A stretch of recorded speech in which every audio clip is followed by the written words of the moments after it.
That's almost guaranteed. Okay.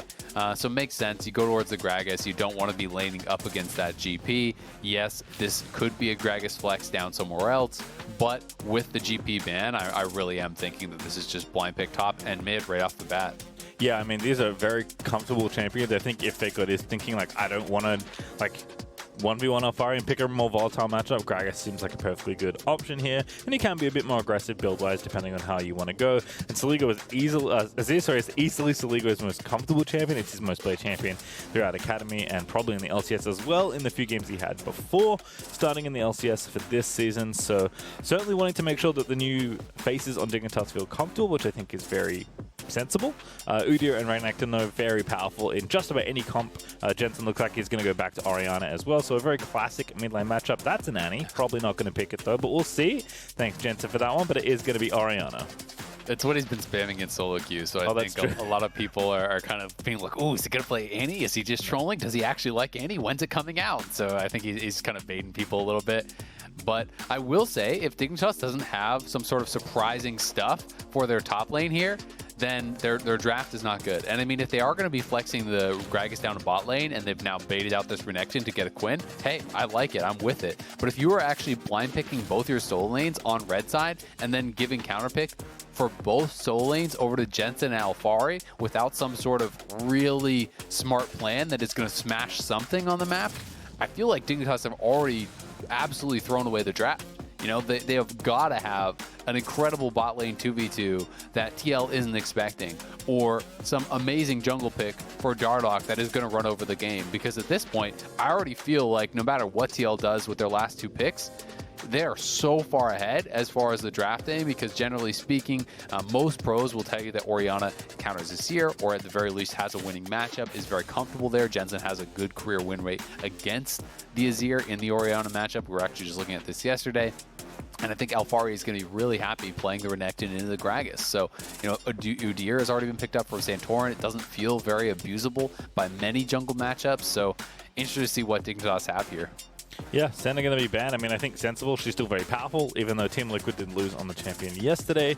Seraphine was banned again, and Kais actually was taken away for Neo, which is the reason he's playing Xayah, which is another champion rising in popularity. And again, if you're looking for like individual playmaking abilities, Xayah is one of those champions that can have a lot of really good individual moments. And given how well he has been playing so far in only just one game, it does feel sensible to give Neo a bit of agency in that respect. Felio's still going to get banned. Kindred going to get banned.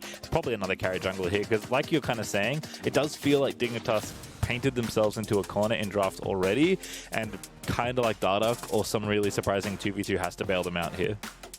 Yeah, I mean, I like that these bans are coming out. There's something a little bit atypical, because, you know, if you're TL, if you're drafting from TL's side, you're really confused. There it is. It's Mundo jungle. So that is what we are actually going to get here, I think almost 100%.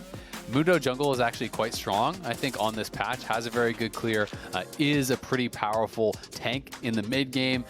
You know, you can become this really, really strong front line. You have a lot of gold income in the jungle these days, so Mundo can actually get to that hyper tank level. Theoretically, this could be swapped up to top, but I don't think so. Generally, Renekton is actually pretty hard early with healing cut for Mundo, so I am expecting that to be in the jungle. And then if they can get us something here that feels like a winning 2v2, maybe you go Morgana or something, I don't know. But still, I just don't feel like the Mundo's enough. It's like, oh, that's a cool pick. But what would TL have changed in their draft if you just picked this early, right? Like, nothing would have actually changed. So unless Dignitas have a brilliant support counter pick here, I'm still pretty confused by the drafting order. Yeah, I mean, they got 2 extra jungle bans, but maybe you would have preferred to play Kindred or Dove, and I don't know. I guess we'll find out. Wouldn't elect your soul lanes both getting counterpicked? Yeah, but look, there's that too. Gragas could still be flexed. They could still do some weird stuff, so I'm excited to see what the final pick is here. We'll see if we are convinced. Okay, so it is going to be Blitz. So this is a matchup that people do like. Generally speaking, the interaction that people will reference when talking about Thresh versus Blitz is the long windup on Thresh's hook. So when Thresh looks for the hook, you can then point and kind of get the point and click hook on him as the Blitz and try to win out that way. Try to actually attack the Thresh often more than the MF. So we'll see if they're going to be able to pull that off. That is going to be what they're looking for. It does look like it's going to be Dardoch playing the Mundo jungle here, which should be pretty interesting. First time we've seen Mundo, I want to say, in LCS for a long time. Maybe stats can and let us know exactly how long it's been, but I do think this is a pick that actually is quite strong in solo queue right now. You can do the W start on Raptors. You can actually start solo camps with your E or your Q. It is traditionally Emax, and the scrapping is actually really, really strong. So I'm going to be interested to see how he does succeed. One of the struggles for Mundo, though, these days is how easy it is to access heal cut, right? It's so easy to grab an Oblivion Orb or an Executioners, and even having the amped healing reduction on some of those completed items, you know, the 60% now, is very scary for Mundo, who relies on the ultimate very, very heavily to survive. I feel like I always want to ask you, like, when's Mundo coming back? And you always say, like, when they remove Grievous Wounds from the game, basically. Like, it's just so hard for Mundo to play the game when any At sort of... least in top lane. Right. Oh, yeah. But you can lane against the Raptors because the Raptors can't buy Executioners. See? That's true. That's why you go into the jungle. They don't get any gold. It's genius. Well, I can tell you the last time I remember Mundo jungle being played. I think it was like season 2. Definitely was still casting games in Oceania. Definitely before the OPL and the LCS started. So a long time ago. Darshan playing it as a Rumble counter when he was in the LCS, and that was a while ago. I don't know how long that was ago. I'm thinking maybe 3-4 years back. He played at top lane as a Rumble counter when they actually first buffed the magic damage reduction that you got. I believe it is on your E. That actually stacks up over time. So that is something that's kind of in his kit and is pretty strong. So I'm excited to see what Dardoch can do, because Dardoch has been really, really strong in the LCS. I think even in their losses in lock-in, he was playing really well. He was one of the junglers that I think was impressing me with some of his innovation, you know, really up to speed with some of the new builds. He was playing the Moonstone plus the Staff build with Nidalee as well as Lilia, and pretty cool stuff. All right, well, once again, Thomas to the rescue. There have been 2 Mundo jungle games so far this split, 1 in the LEC and 1 in the LCK. The win rate is 0%. It has not won a game yet. But last time we saw it, you were right, it was actually in the LCS in 2018 summer. It was all top lane, so good memory. I wonder if that was Darshan. Yeah. Probably. Yeah, because it was briefly had a tiny little moment in one matchup where a lot of people were playing Rumble, and you could kind of just go Mundo top into Rumble and just walk at the Rumble with magic resist, and it went pretty well. But unfortunately, Rumbles can build Oblivion Orb now, so I'm excited for this game. I do think Fleet, pretty standard start here for Dardoch, is going to be able to help him with his jungle clear. And Santorin going for the phase rush really does mean there's not much of a chance of Dardoch actually like chasing down and killing him by any means, but Dardoch is just going to have to hope that he has more value come teamfight time by just being incredibly, incredibly tanky. The base damages on Mundo actually are quite high if you can actually get access into the backline, get on top of some of these carries. Just the AoE burn on your W plus the bonus damage on your E with that headbutt, which you are maxing in jungle, is very high. You really can, at 1 item completed, duel out against most carries pretty comfortably. Yeah, he did get buffed as well, right? A couple patches ago. So I think his health return got a little bit more generous, if I'm remembering the patch correctly. So, you know, it's not like he's just showing up to show up. He has gotten some tuning in his favor recently. And this is something I actually really appreciate about Dardoch as a player. He is almost always on the cutting edge of whatever's happening in solo queue and around the world. He is just, and he's willing to play them as well. It's not just like, oh, I learned how to play Qiyana jungle. It's like, I am going to play Qiyana on Mundo jungle and try and succeed with it because he believes in his ability as a player. And I think that's something that I love to see. You know, I think it's great to see from every jungler, and something that more people could go with, because it takes a lot of confidence, right? And I think that's one of the reasons that we don't always see it as much as you would sometimes like, is the fact that if you go into a game and you play Mundo jungle and you have a bad game, you will get criticized more than if you just have a bad game on Olaf or something basic. As nice little hook and trade here onto CoreJJ. So that's something that, you know, having talked to a lot of pro players sometimes dissuades people from actually experimenting. It's just easier to go with what is the status quo, something that you know is going to be fairly strong, does avoid a lot more criticism. So I always love when we see players branching out, because I do think that there can be a lot of value in some of these picks, even if they are a bit more niche. You know, a good example we saw last year was Power of Evil bringing out the Swain for FlyQuest, where they kind of drafted into this situation where their opponents were going for this really heavy dive comp. He busted out the Swain, and the opponents really had no answer. So I love that from Dardoch, and excited to see how he does on the Mundo. All right, well, he's flying through the jungle as expected.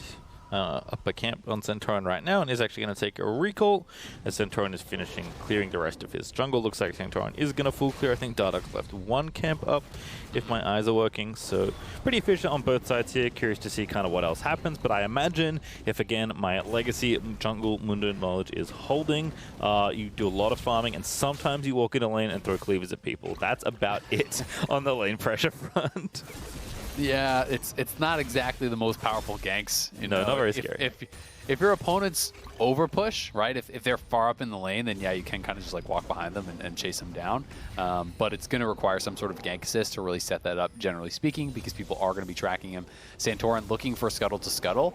And because Dardoch actually didn't go straight in for that scuttle and CoreJJ moved up in the river, unfortunately for Dardoch, he's not actually going to be able to get either scuttle. So not only does he not go for that 6 camp clear, Udyr didn't base, went for the 6 camp clear, and now gets double scuttle and has a better respawn timing with his Krugs down on the bot side. So quite a bit of extra farm already going the way of Santorin, which is going to feel pretty bad for Dardoch because I do think he opted for that 5 camp clear instead of the 6 to be down for that scuttle crab right on spawn, but bot lane was losing, didn't have access. Yeah, you could see how it would have worked out in that, like, he took that, would have taken that scuttle and then taken the grumpet and now had to wait a couple seconds to spawn. So I like the idea. It does not work out, so good work from Team Liquid to group together to give Santorin that early edge in jungle farm. Always nice to see TL working together. And it is business as usual here in the bottom lane 2v2 for Team Liquid. I mean, Xayah, Blitzcrank, not a whole lot of lane threat. Good hook there after the flash with CoreJJ. Here comes Santorin with the assist. Bear stance on, and Aphromoo is getting low. Ignite is on, and that's first blood to Santorin.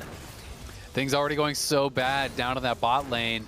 Look at the CS difference as well, right? And this is actually so concerning because there's a lot of farm being pushed in, but Neo could theoretically get zoned off this. I wouldn't be surprised if TL wanted to stay around a little bit for it. CoreJJ having so much confidence here, looking for the flash into the hook, lining it up onto Aphromoo, was the easier target, and Aphro just doesn't flash it, thinks that he will be able to dodge it, looking for the sidestep, cannot get it, then the late flash is not going to get you out of there as Santorin is already on top and has the bear slap there. Tactical, needless flash for him, trying to go in and finish that off, but I think it was a pretty much guaranteed kill either way. Yep. Good work regardless from TL, and again, like, just using all that lane pressure to zone off the Xayah and the Blitz. You really don't do much unless Blitz can land a hook, even though both the bots are running Ignite. Certainly CoreJJ with the setup there. And he did mention last game how, you know, looking to track synergies here and how Talia works well with so many champions.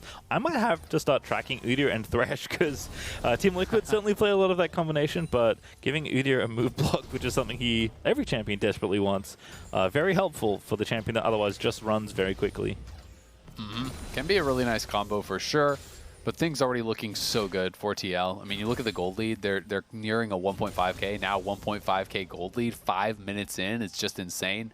All 3 lanes are winning, and because of the winning lanes, Dardoch couldn't get access to the bottom scuttle, so they got double scuttled. I mean, you're down this far, and you're going to lose a dragon at 6 minutes. This game is already really, really going rough for Dignitas, and I think a lot of that is due to player skill, to be fair, but I also just think that their draft order was really problematic. You know, when you're playing red side, so much of it is about the counter pick, and when you're giving up double solo lane counter pick to incredible players like Jensen and Alphari, who generally win lane anyway, you are really putting yourself at a deficit. That can be very difficult. You know, Soligo is keeping up in the farm, but he is down on pressure, and top lane is always going to be tough for FakeGod, I think, against Alphari when he has his pick. Yeah, certainly.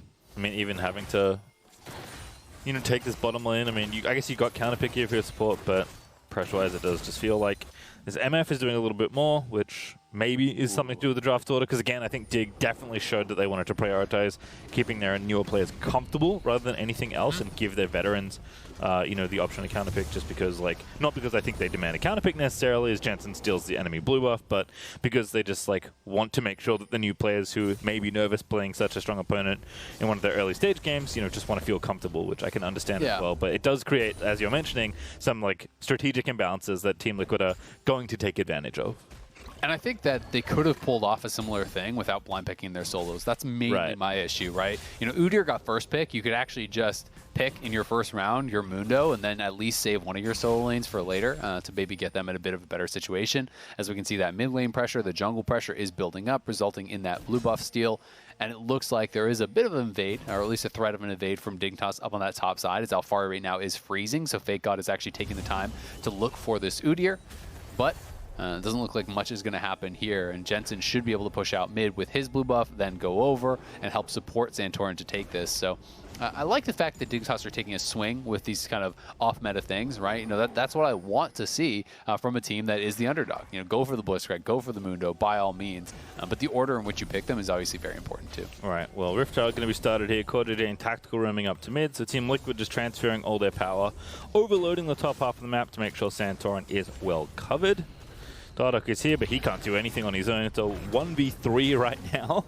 I guess as he is close by, maybe we'll call it a 2v3, but it is going to be Rift Child over to Team Liquid. Jensen's playing bodyguard with the Orianna ball, and TL just going to continue to rack up objectives and gold as the farm's still looking good. The objective's looking even better, and Santorin's going to grab the eye.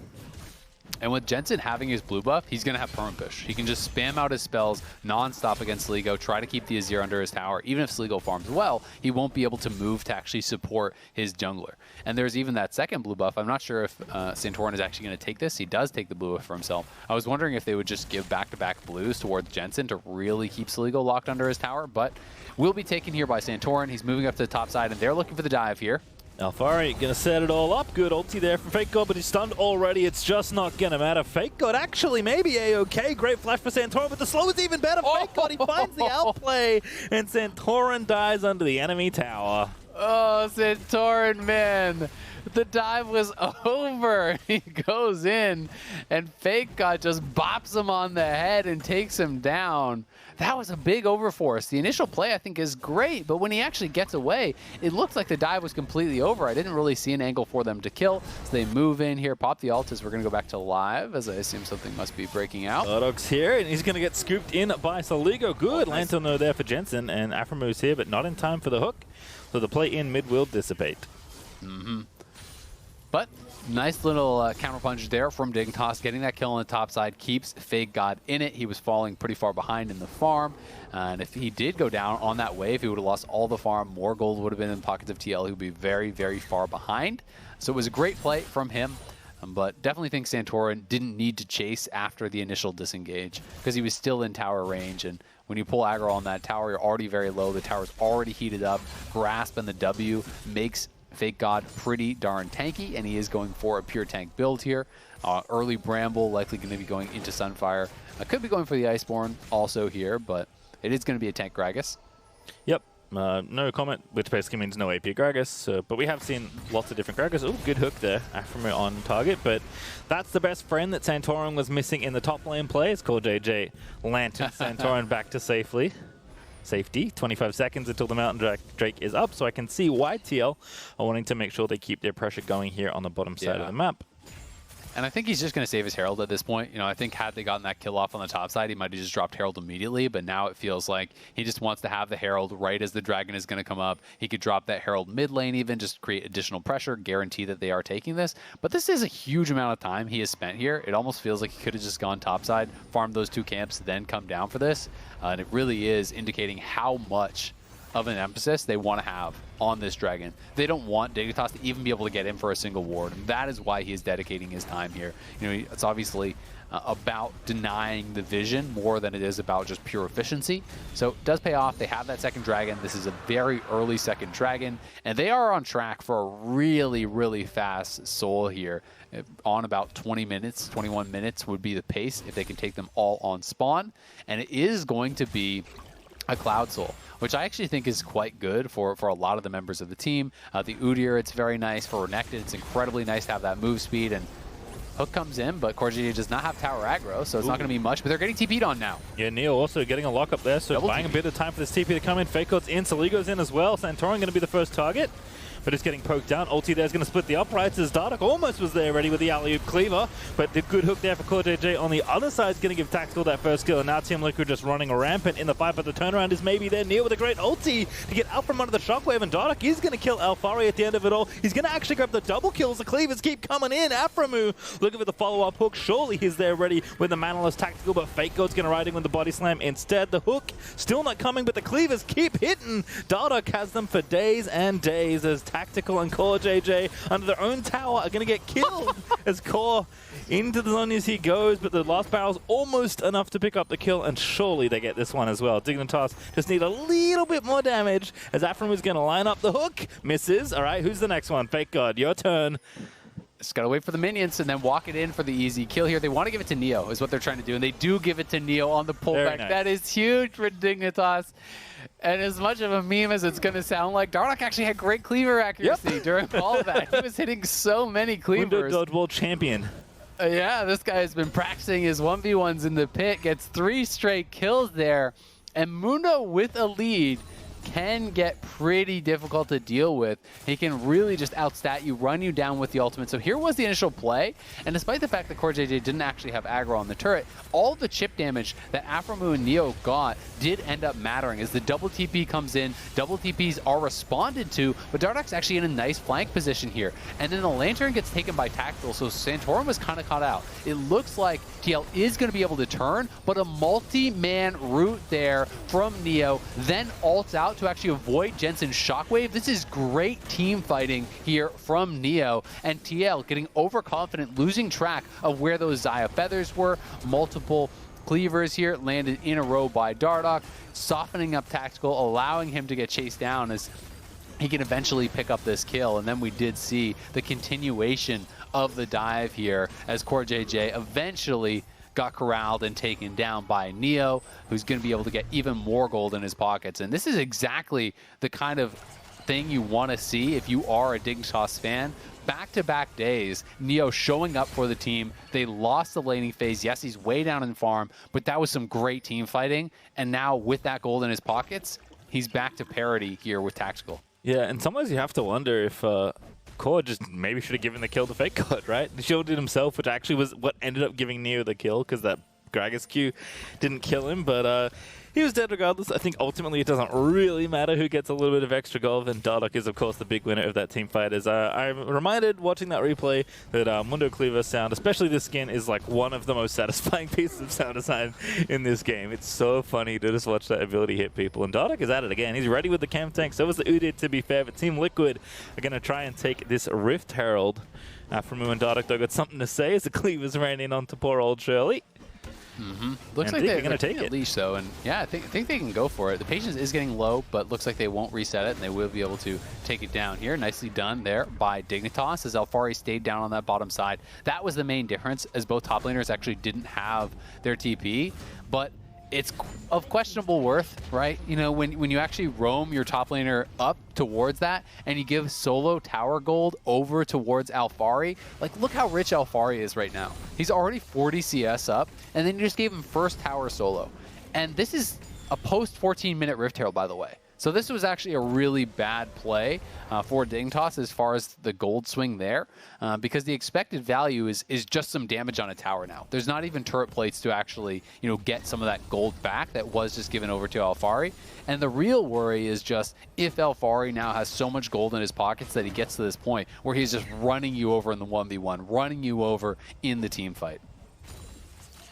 Yeah, I mean, I was laughing because Dardoch actually was topping gold until Alphari took that tower. Of course, now it's Alphari that's still there. Dardoch still with a good lead here. You can see he's working on item 2 pretty quickly and not all that expensive for these tank items. As we also see Udyr doing a similar thing. But Dig are going to pop the Herald. Getting the mid-outer tower here, worth some gold. Definitely a good like strategic piece of the map to take if they can get it out of this Herald. But this charge isn't going to be enough to do it. And Dignitas aren't actually going to be able to commit to the siege. Instead, they're going to go ahead and take this Drake instead. So they do stop the Soul Snowball, which is good. Drake also good, as good as it is for Mundo as it is for Udyr, I suppose, if you want to think about it that way. Tactical is going to scoop up the farm here in top side. So kind of the same story for Team Liquid in a lot of ways, right? Where they're just so good at playing the map and trading that even when you feel like you're doing good things, Team Liquid often just stay consistently ahead of you because they're so efficient and calculated in how they play the map. But Aphromoo is going to answer here. Perhaps he can get a pick onto Old Tactical, who's currently alone, although as I say that, the reinforcements are arriving.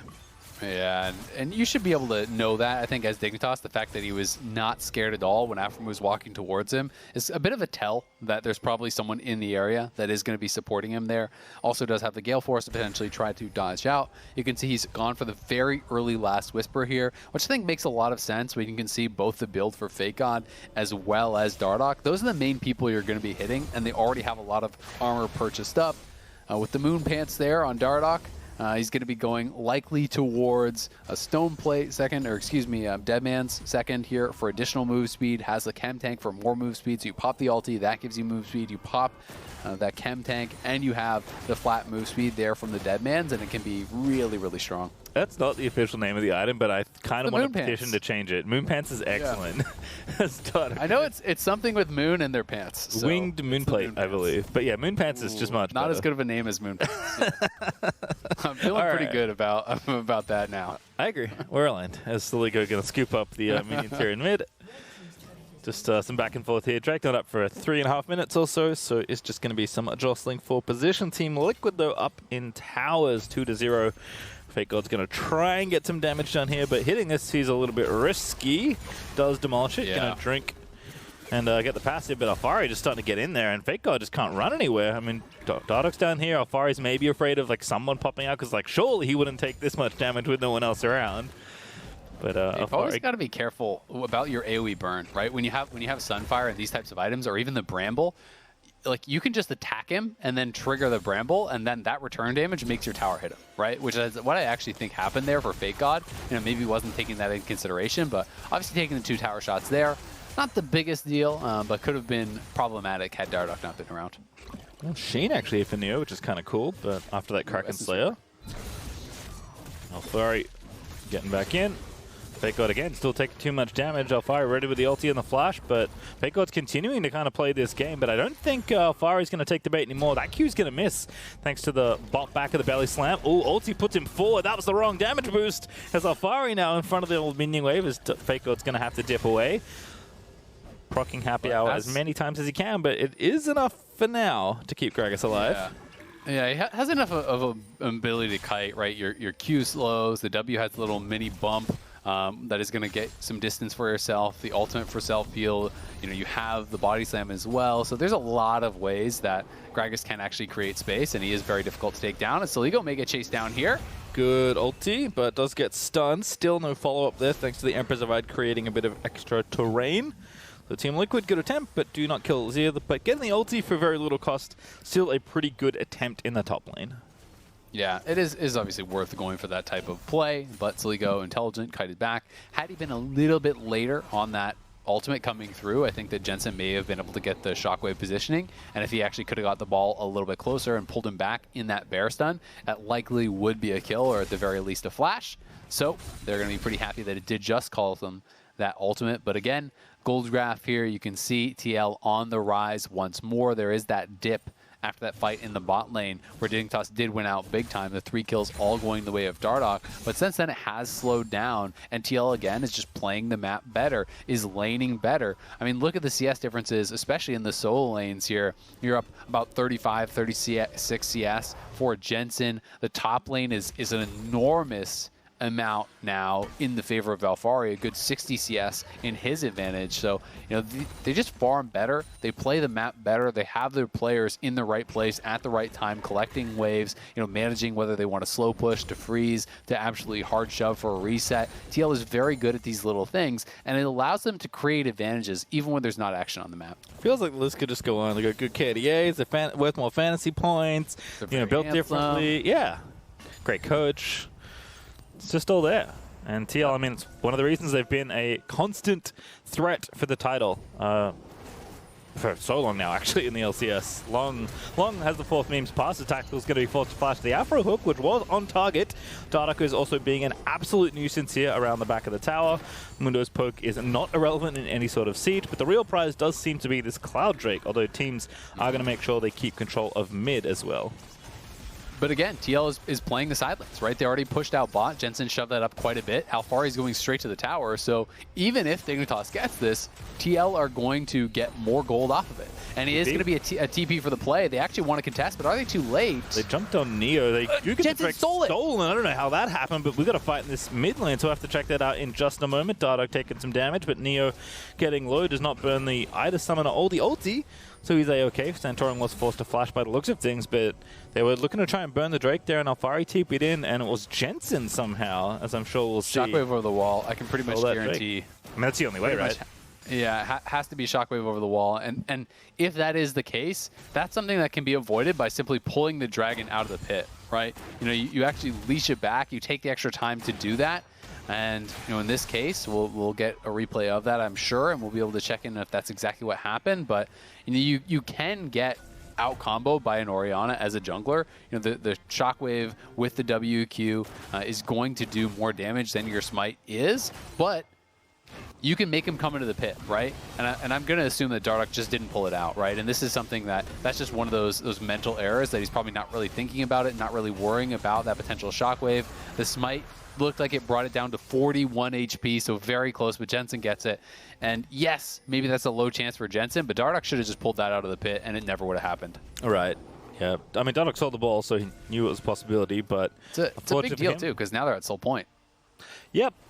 One of those little things that is going to have a cascading impact on this game that TL are already feeling very comfortable in. I mean, they're up 3,000 gold. They're on Soul Point now. They're still shutting Dig out of taking any towers. I think Dig feel pretty comfy team fighting with this comp, especially if they can get, you know, Soligo and Neo into positions where they can deal damage safely, but not really getting opportunities. As Aphromoo trying to get some vision in his own jungle and getting hunted down by the squad. It's Alphari to lead the charge, but CoreJJ is going to find the first hook, and Alphari will collect the gold. And now TL can actually threaten the Baron, right? We're 24 minutes in here. They have full vision control. Dignitas was trying to get something back, but it was Aphro on a solo mission. The rest of his team was all mid lane. And now TL started up. They are going to be looking for this turn. Alphari is in position to flank Neo. You are face checking a crocodile, my friend. Yep, it's a bad time. Ulti's not going to save you for too long as Alphari just going to slice straight on. Dice in, and Alphari takes down Neo as Dardoch is going to try and chase the TL top laner down, but the Baron is the real issue here as FakeGod's in the area. Dardoch also ready with a potential steal. He's got the flash, he's got the smite, he's charging in on Mundo. But Alphari's flanking them now. They're in such a dire position. Here comes Alphari. Goes in again. Good shockwave there for Jensen. Set up by Alphari. Finds the Azir. Dardoch is going to die, so TL can go straight back to the Baron. But FakeGod also on the table, as they'll let him live for now. As Team Liquid, they turn, they find the kills, and they go straight back to the objective. This was perfect from TL. Alphari making that look so easy. Is behind enemy lines, finds Neo, kills him off, gets his flash and ultimate. Then Dignitas are basically in a no-win situation.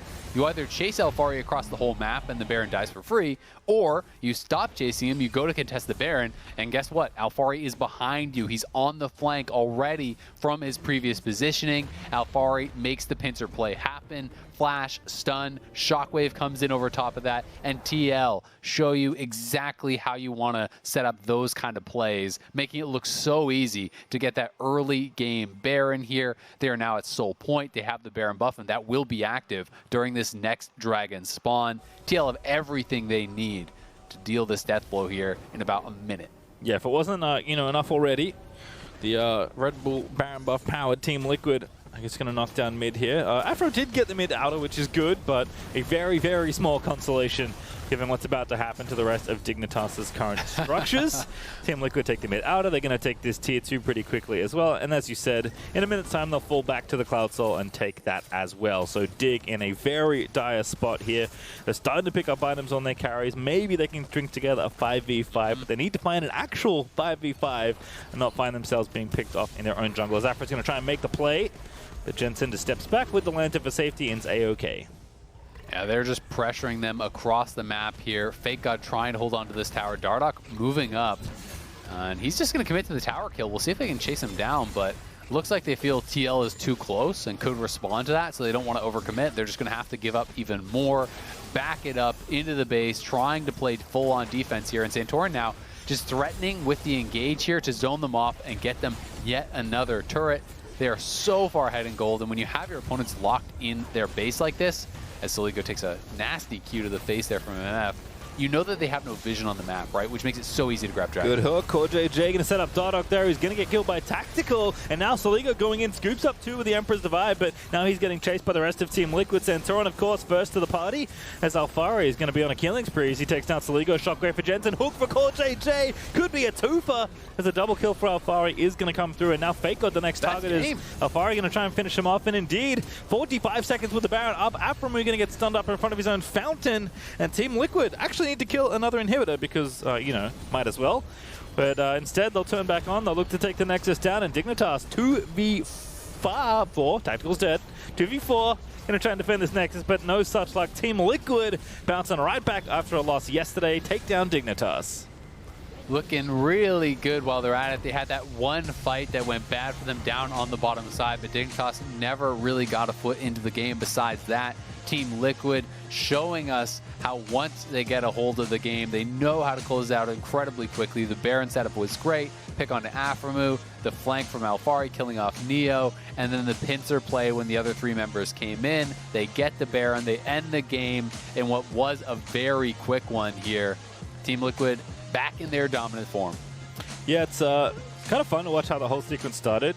Because I just love like the little things, like Santorin just yeeting in as Udyr, popping the chem tank and running forward. Like we often talk about how good like TF Gold Cut is in a siege, right? Because you just hold it and then threaten someone as you walk up to the tower. Same concept, except the Gold Cut is Udyr, and he's just running at your carries the whole time. And turns out Team Liquid are more than far enough ahead that they could actually just convert that one pick into 3 more picks and then into the Nexus, because they were in the base with the Baron with 40 seconds to go. Pretty simple from there. I mean, you got a bear running at you full speed like that, you bet your ass you're going to run away. I'm starting to sense a theme. You know, Volibear last year on FlyQuest for Santorin, now moves to Team Liquid. He's playing Udyr. Yeah, I feel like they were onto something here. On the other side, though, we're going to have Alphari for the Verizon post-game